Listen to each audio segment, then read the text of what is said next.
Welcome to the Books of Titans podcast, hosted by Eric Rostad.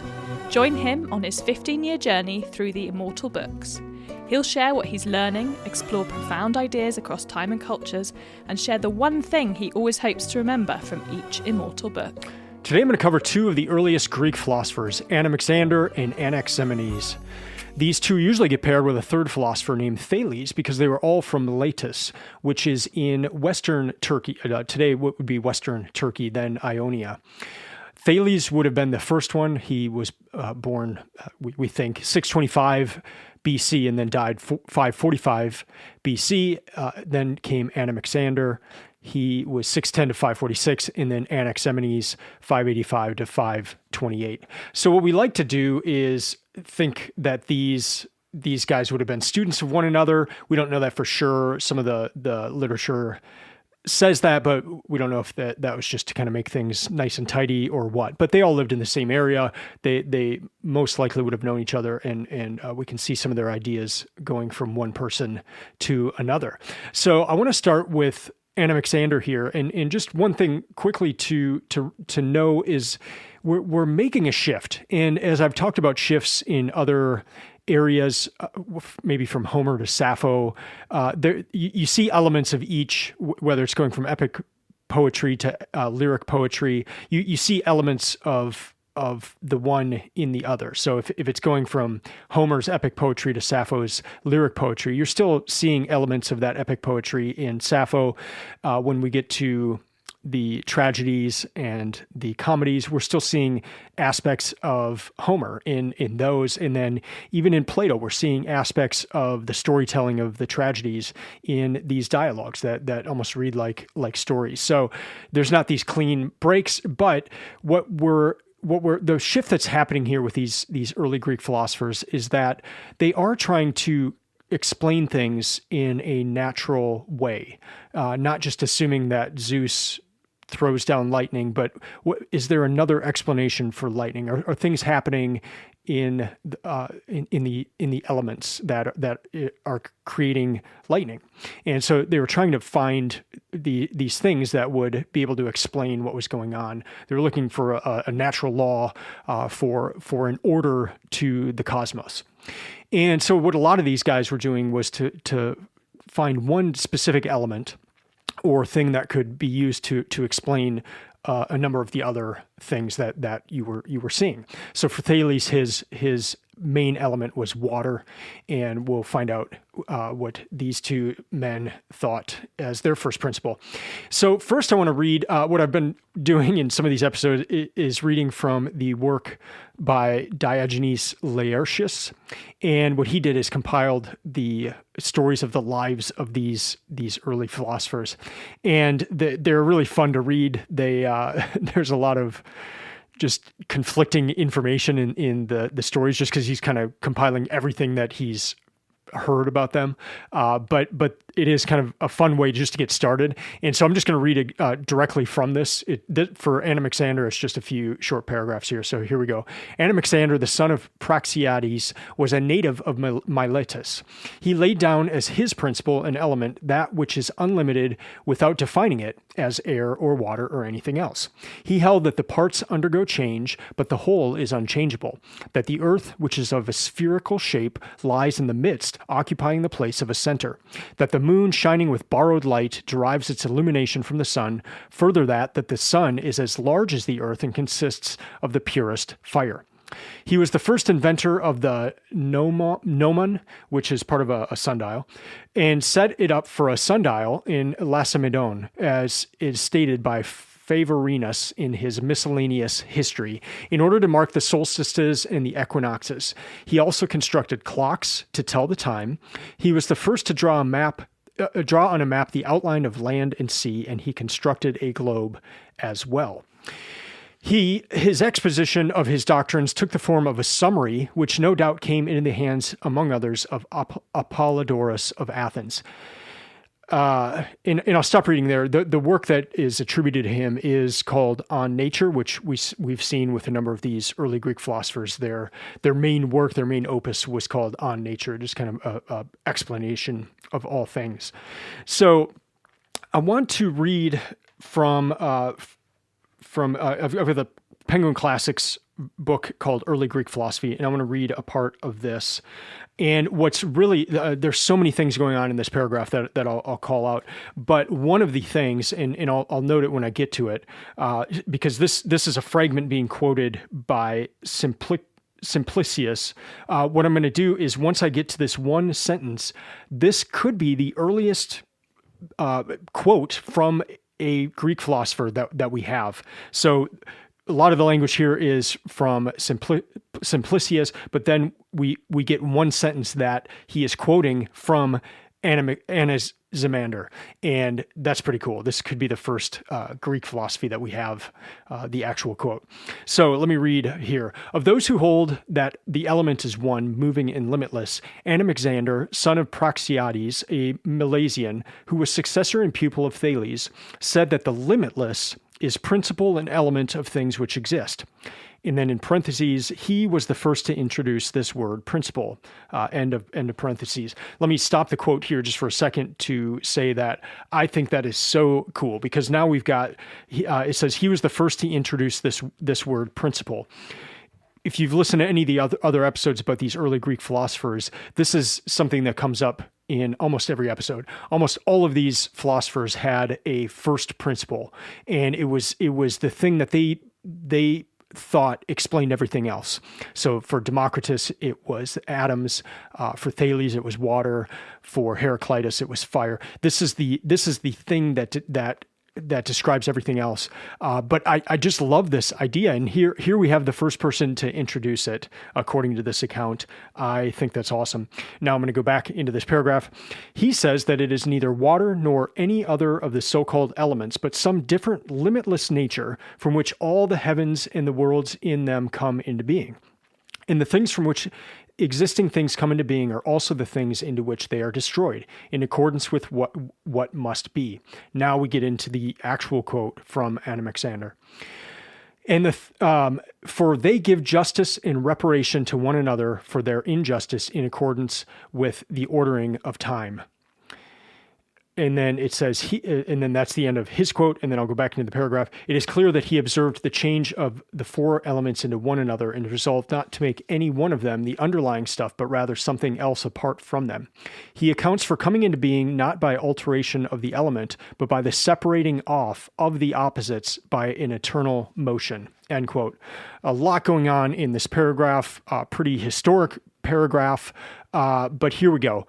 Instead of earth, air, water, fire being the origin of things, which some of the other philosophers identified, Anaximander said that it's the infinite. It's the boundless, the unlimited is the origin of those things. So it's kind of flipped around here. It's not those elements that are the origin of things. It's actually the infinite, the boundless, that is the origin of these things. And how you get things that we see and sense is that these earth, air, water, and fire are separated out by opposites. The other thing that this does, these ideas, what this does is that it puts out, it starts talking about things that we can't perceive with our senses. And so with Thales talking about water, we can see water, we understand that. With Heraclitus, we can see fire, we understand that. We're talking about the infinite, the boundless. This is not something that you can see. And so just, it's interesting that you've got this idea, like we see this with the other philosophers as well, that we're getting into ideas that you can't just verify with your senses. And so you almost have to suspend your belief in your own senses to be able to take some of these ideas in and apply them to what you're seeing. So here's an early Greek philosopher doing that. He really sets the stage for a lot of the other philosophers to do that as well. Let me read a part, and this comes from the Oxford World's Classic book, The First Philosophers, with a translation and notes by Robin Waterfield. And so this is a part that Robin Waterfield is talking about here. The Greeks had long believed, except in their more pessimistic moments, that there was a law of compensation in human affairs, that the gods would sooner or later belittle a man who rose too high or too fast. But Anaximander extended this law to the world at large, making it a cosmic principle, and importantly, one that governed by necessity, an abstract, unchanging force, not a bunch of fickle gods. His vision of a universe ordered by cosmic justice was potent, and soon took hold of the Greek imagination. As the Athenian playwright Sophocles would put it in the middle of the 5th century, and this comes from his play Ajax, even terrifying in the most mighty forces recognize rights. Winter with its snowdrifts yields to summer with its crops, and the weary round of night makes way for the white-horsed chariot of day so that she may kindle her light. End quote. I love that part. When I was talking about the tragedies a few years ago, I talked about that idea of necessity, and it would show up, and it would actually be a god, the god or goddess, I don't recall, but this deity of necessity, that things were on a path, whether that's fate or this idea of necessity, that things were going to happen. But here, Anaximander takes this kind of outside of the realm of the gods and says that the law is of necessity and it's its unchanging force. So I found that to be really, really interesting. Anaximander also was credited with creating that sundial. You heard me mention that in the part that I read at the very beginning by Diogenes Laertius. And he did that in Sparta, which is also really interesting because it shows that he traveled quite a bit, because he would have been in Miletus, that was Western Turkey, and then or now Western Turkey, into the area of Sparta. He is also known to have created a map. So let me read this. Anaximander of Miletus, who studied under Thales, was the first who dared to draw the inhabited world on a tablet. And then later on it says, the ancients made the inhabited world round, with Greece in the center and Delphi in the center of Greece, since the navel of the earth is to be found there.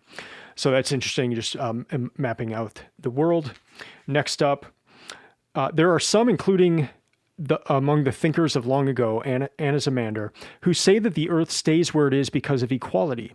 For something which is established in the center has equality in relation to the extremes, has no more reason to move up than it does down or to the sides. It is impossible for it to move in opposite directions at the same time, and so it is bound to stay where it is.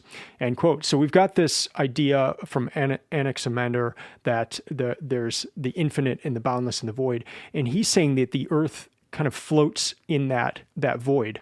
Again, this is an idea that would not be, you wouldn't sense this. Like you wouldn't think that you're standing on a surface that is floating in the void. And this is one of these, what Robin Waterfield calls an early preference for theory over the evidence of the senses. Another really fun idea of his is this, and how kind of the first humans perhaps came into being.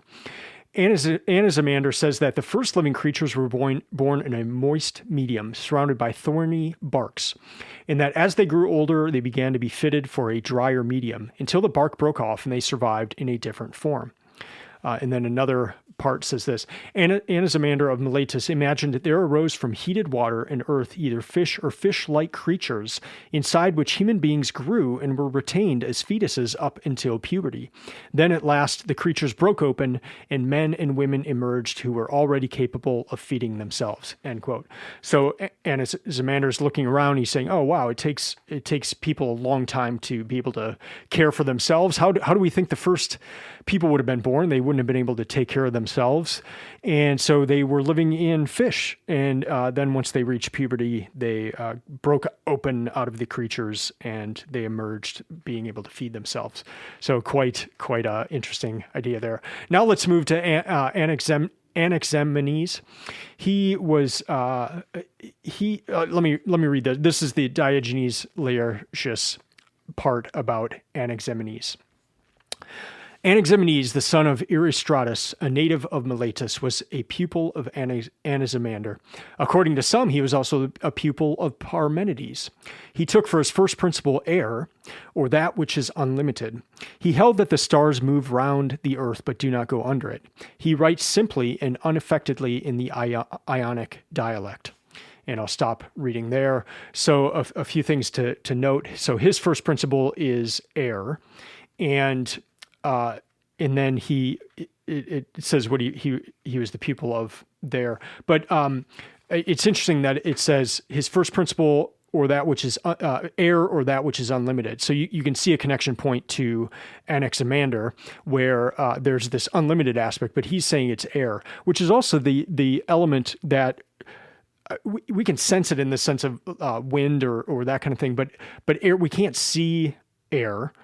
We can see fire, we can see earth, but we can't see air. So it's kind of an interesting aspect of that first principle, which he's using here. Let me read an intro, and this comes from the Oxford edition about Anaximenes. And again, these are all fragments of people who are writing about these philosophers. So we're getting very few actual quotes. These are people who are referencing their thoughts and ideas. So what I'm reading in this episode, except for the part where I said this is an actual quote, I'm reading what other philosophers were saying about these men.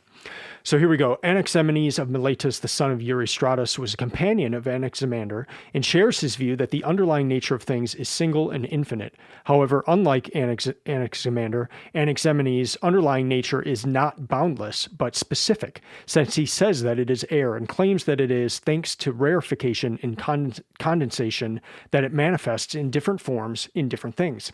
When dilated, he says, it becomes fire, and when condensed, it becomes first wind, then cloud, and then as it becomes even denser, water, then earth, and then stones. Everything else comes from these things. He too makes motion eternal, and in this view, motion is the cause of change as well.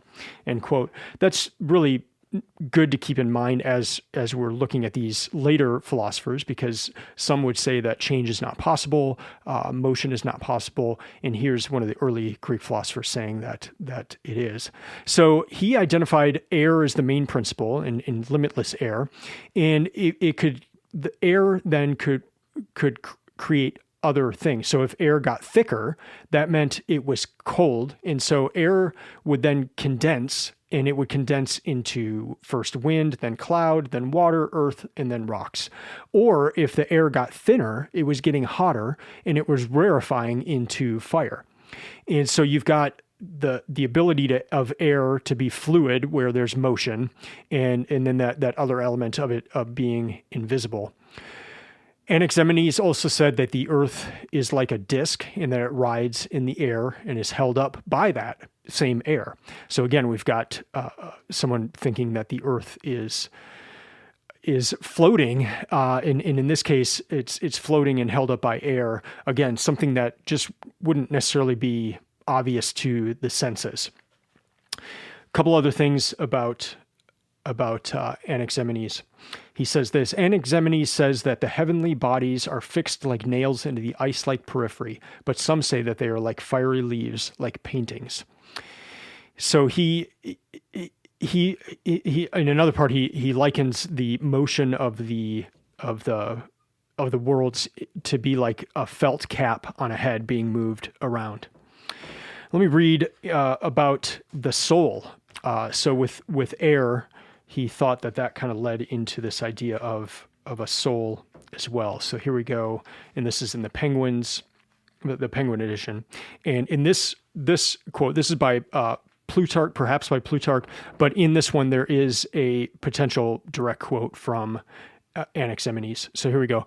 Anaximenes the Milesian asserted that air is the principle of the things which exist, for everything comes into being from air and is resolved again into it.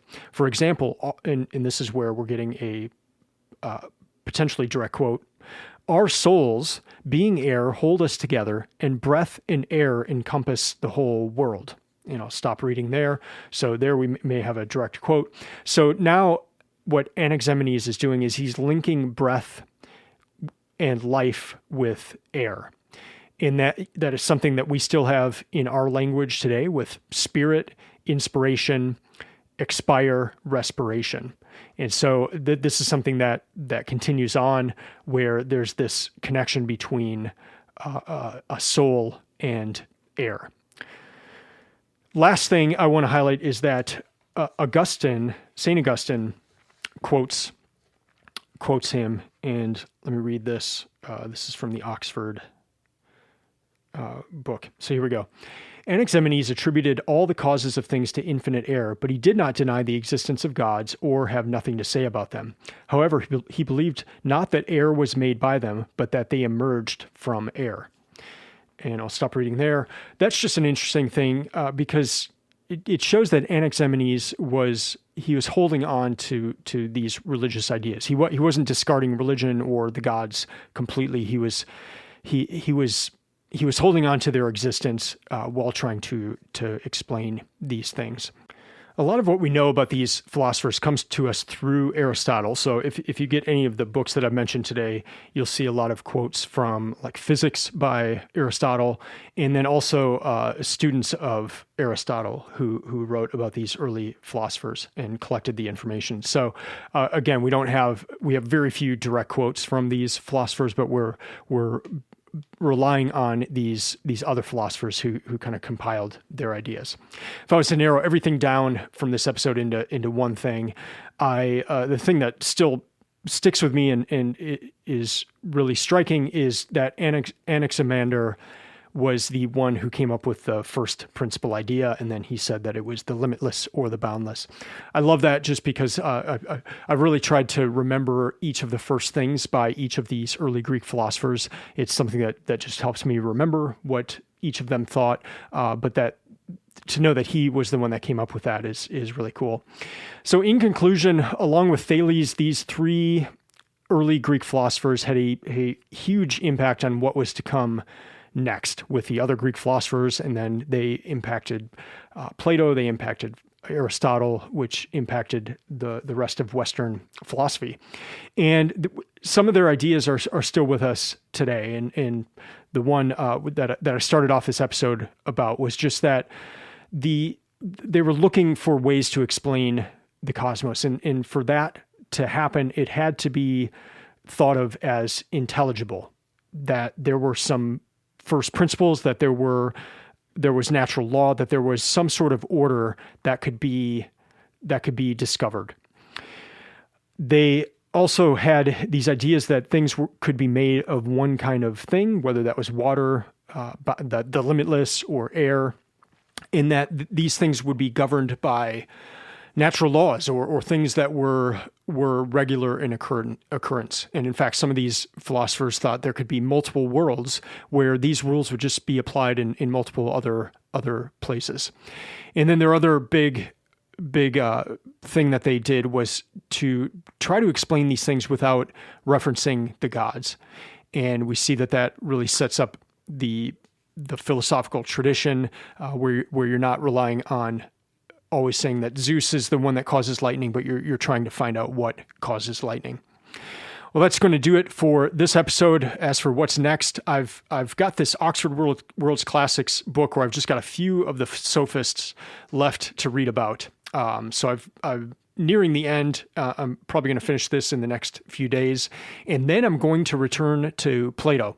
And again, I was reading Plato last year. I got confused, and I didn't know what he was talking about because he was referring to all these earlier Greek philosophers, and I didn't know what they said. So I took about a 3-month break here to learn from these early Greek philosophers and dig into what they said. And now I'm nearing the end of that part, and then I'll be going back into Plato here. I'll probably have maybe a few more episodes about the early Greek philosophers and sophists, and then I'm going to start covering some of the dialogues by Plato again. Thank you for listening. I would love to hear from you, especially if you have any other things you want to share about these early Greek philosophers. Remember, you can follow Books of Titans on Instagram or Twitter. I am on Substack. If you get value out of this podcast and would like to return any of that value, you can do so on Substack. I've got a plan for just $5 a month, another one for $99 a year, and then a founder's one for $500 a year. All of that really helps to buy more books and to host the website and do all sorts of stuff that in terms of costs that come associated with this project. It is a labor of love. I enjoy this so much, but any amount there really helps to go towards the project. I'll be back next week with another episode. Until then, keep reading, keep learning, and keep listening. I'm out.